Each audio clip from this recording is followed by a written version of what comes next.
Welcome back friends. एक और video हम आपके लिए लेके आए हैं जिसमें हम आरसीएच प्रोग्राम के बारे में आपको आज जो हमारा टॉपिक है दैट इज आरसीएच प्रोग्राम। आपको पता है फैमिली प्लानिंग इंडिया ने स्टार्ट किया था 1951 में। एक नेशनल लेवल पे एक कैंपेन हमने चलाया था जो नेशनल लेवल पे चला था और इंडिया फर्स्ट कंट्री थी जिसने स्टार्ट किया था। और इसके अंडर जो गोल हमने रखा था that is total reproductive health. इस गोल में अगर हम देखेंगे हमने रखा था RCH that is reproductive and child health care programme. Reproductive and child health care programme में क्या क्या इनिशिएटिव्स हमने स्टार्ट किए एक सम अप करके यहाँ पे हमारे पास मैंने एक वीडियो बनाया है। इस वीडियो में आपको क्लियरली पता चलेगा कि कौन कौन से इनिशिएटिव्स थे इस प्रोग्राम के अंदर। तो स्टार्ट हमने किया सबसे पहले अवेयरनेस कैंपेन हमने चलाया जिसमें हमने reproductive health, reproductive organs, adolescence और जो मिथ्स एंड मिसकॉन्सेप्शंस थे उनको हमने यहाँ पे इस प्लान में हमने इस कैंपेन में हमने इन चीजों को इंट्रोड्यूस किया। बाद में क्योंकि इनके बारे में कैसे नॉलेज आएगा लोगों के पास, इसके लिए हमने मीडिया का यूज किया। लेकिन उस टाइम पे इतना मीडिया नहीं था, सोशल मीडिया नहीं था, तो हमारे पास उस टाइम पे क्या मीडिया था जिसके थ्रू हम लोगों के पास जा सकते थे। हमने ऑडियो का यूज किया, विजुअल्स के यूज किए, न्यूज़पेपर से हमने काम लिया।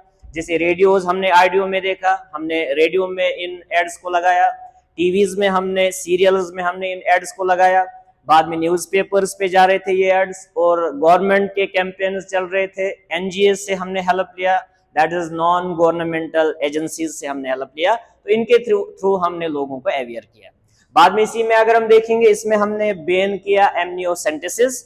एमनियोसेंटेसिस एक टेक्निक है जिससे हम जेनेटिक डिसऑर्डर्स पता कर सकते हैं एक बेबी के अंदर और बाद में उसकी जेनेटिक काउंसलिंग भी कर सकते हैं। लेकिन यहाँ पे इस टेक्निक का बहुत बड़ा मिसयूज किया गया। मिसयूज क्या किया गया, इसमें फीमेल फिटिसाइड बढ़ गया, यानी कि एक फीमेल चाइल्ड पता होने के बाद हम उस फीमेल को within the uterus of the mother kill करते थे। लेकिन हमने क्या किया, पूरे इस टेक्निक को ही बैन किया ताकि इसका मिसयूज से हम इसको प्रिवेंट कर सके।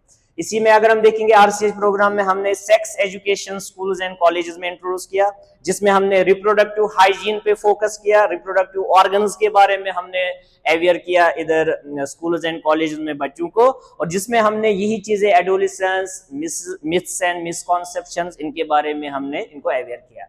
बाद में हम एसटीडीज के बारे में लोगों को अवेयर किया, जैसे एड्स एक एसटीडी है that is sexually transmitted disease. तो इसके बारे में लोगों को हमने अवेयर किया कि ये डिजीज कैसे स्प्रेड होते हैं, इसका प्राइमरी कॉन्टेमिनेंट होने के बाद कौन कौन से हमें इसके रिलेटेड कौन कौन से हमें प्रिकॉशंस लेने पड़ेंगे, तो वो हमने इसके अंडर दिया। तो खाली एड्स नहीं, इसके बगैर भी बहुत सारे हैं, जैसे हेपेटाइटिस है या सेक्चुअल ट्रांसमिटेड डिजीज में हमने देखा फीमेल्स में अलग है, मेल्स में अलग है, तो उनके बारे में भी लोगों को हमने अवेयर किया। एड्स बाद में आया, लेकिन यहाँ पे हमने बाद में बर्थ कंट्रोल ऑप्शंस दिए। बर्थ कंट्रोल ऑप्शंस में हमने फर्स्ट टाइम कॉन्डोम्स का इंट्रोडक्शन किया।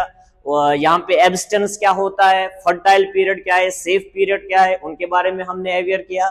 बाद में child care equally responsible for male and female. अभी तक क्या था, खाली चाइल्ड केयर के लिए फीमेल रेस्पॉन्सिबल थी, फीमेल पेरेंट जो होता था ये इसकी रेस्पॉन्सिबिलिटी बनी थी। लेकिन अब हमने क्या किया, अब हमने दोनों को इक्वली रेस्पॉन्सिबल बनाया। जितना पेरेंटल केयर मदर से चाहिए उतना ही यहाँ पे फादर से भी चाहिए।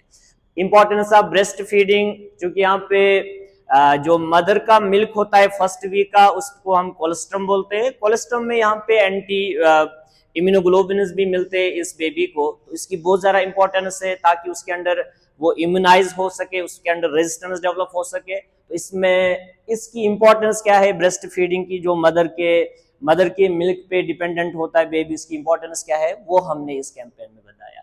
लास्ट में जितने भी इनिशिएटिव्स थे हमारे पास इसको हमने इम्प्लीमेंट किया नेशनल लेवल पे, और इसके लिए हमने ऑफिसर्स अकाउंटेबल रखे। उन ऑफिसर्स को हमने ये काम दिया जो बाद में उन्होंने वो डिफरेंट अलग अलग जगहों पे उन्होंने वो इम्प्लीमेंट किया। That's all for this video, thank you.